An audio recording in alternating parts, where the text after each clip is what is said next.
السلام عليكم ورحمة الله تعالى وبركاته. صحة فطوركم، صحة سحوركم.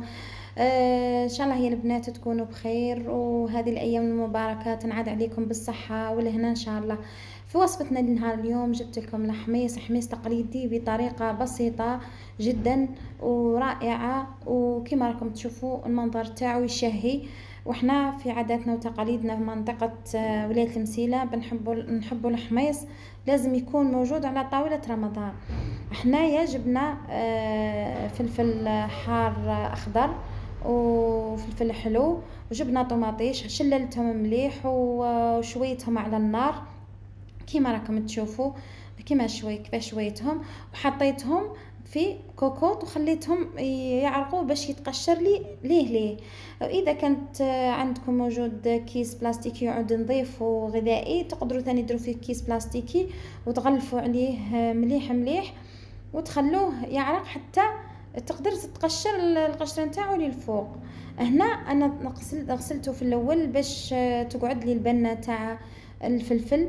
كي نشويه ما نغسلوش، بعد ما نشويه نقشرو كما قلت لكم. انا نقشرو كما راكم تشوفوا، ونغطس يدي دائما، نحط صحن قدامي ونغطس في الماء وراني نقشر كما راكم تشوفوا. نحف الراس تاع الفلفل ونحلو في الزريعه نتاعو بهذه الطريقه حتى نكمل كامل الفلفل اللي عندي هكذا. دائما نستعين بالماء اللي نحبه القشور كما راكم تشوفوا. اسهل من هذه الطريقه ما كاش. هنا راني درت مزيج بين الفلفل الحلو والفلفل الحار.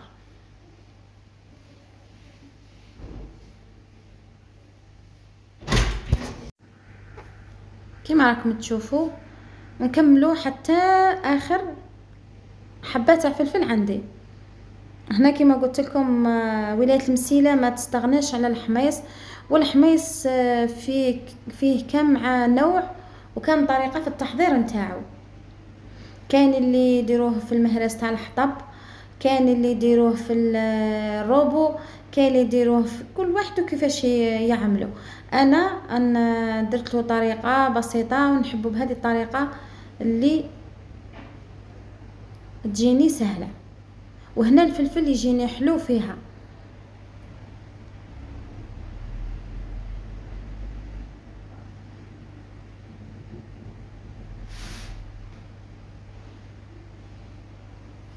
كما راكم تشوفوا البنات كملت الفلفل نتاعي، درت شويه تاع الثوم حوالي 2 سنات يكونوا مدقوقين ولا مسكرفجين. هنا راح نستعين بكاس تاع اينوكس يكون حاد في الحافه نتاعو، ونقطع به الفلفل تاعي كيما راكم تشوفوا حتى يجيني شغل مدقوق بالمهراس. وانا ما نحبش الروبو لانه ما يكونش فيه البنه.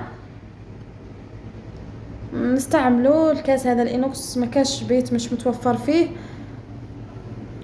واذا كانت مش موجود الكاس نقدروا نديروه بالسكين يكون حاد ونقطع. هنا كما راكم تشوفوا درت كميه تاع حوالي رطل فلفل، درت معاه 4 حبات طماطيش شويتهم كما راكم تشوفوا هكذا.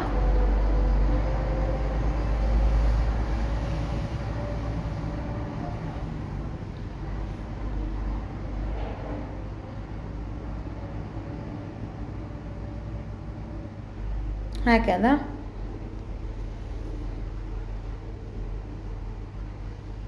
نهرسو بهذه الطريقه. هنا راح نجيبوا بعد ما هرسنا الفلفل تاعنا وقطعناه مليح راح نجيبوا حبات تاع الطماطم ونكملوا بهم.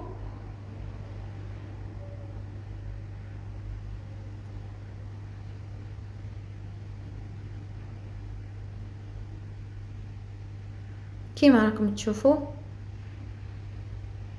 جاء يشهي. بهذه الطريقه نكونوا كملنا. تهرست على الحميص. هنا درت الملح، ضفت شوية تاع المعدنوس، وراح نضيف كذلك تقريبا 2 ملاعق تاع الخل. هنا الخل راح يعمل هنا دور العامل الحافظ، حتى وكان تخبيه في الثلاجة ما يقراصش، وكذلك يعطيه جو رائع، ذوق رائع يعني. كما راكم تشوفوه هنا في هذه لحظة رانا كملنا، وراني غير نحاول نميلونجي كامل المقادير اللي درت، الملح والمعدنوس والخل. هنا المعدنوس ضفت شوية وخليت شوية للتزيين. بعد هكذا جبت لي بورتمونجي اللي راح نخبي فيها الحميص تاعنا، وجبت الطبسي اللي راح نقدم فيه في طاولة تاع العشاء تاعنا والفطور. هكذا نحط كمية هنا. احنا نحبوه بصراحة الحميص لازم يكون موجود في طاولة الافطار. وزينته بشوية بيض مسلوق، ودرت له حبات تاع الزيتون المخلل، اي حاجه موجوده عندك ديريها. ودرت شويه معدنوس من فوق، وراح ندير له زيت الزيتون كيما راكم تشوفوا، وشهيه طيبه مع الحميص نتاعي والطريقه نتاعي في تقديمه. نتمنى انه الوصفه تكون نالت اعجابكم، جربوها البنات. رائعه رائعه جدا، وفيه بنه يعني تحفظ على الفلفل هذاك تاعنا والقو تاعو. ونتلاقاو في وصفه مقبله من وصفات شهر رمضان المبارك. صحه فطوركم وصحه سحوركم، وما تنساوش باش تدعموني باللايك وتبارطاجيو القناه عند احبابكم باش يوصلكم كل ما هو جديد في كوزينة بالهادي الجدله. نتلاقاو في وصفه مقبله باذن الله.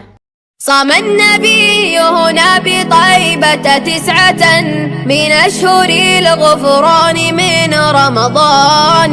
يا رب بلغنا شفاعته التي بنوالها ننجو من النيران. صلوا عليه وسلموا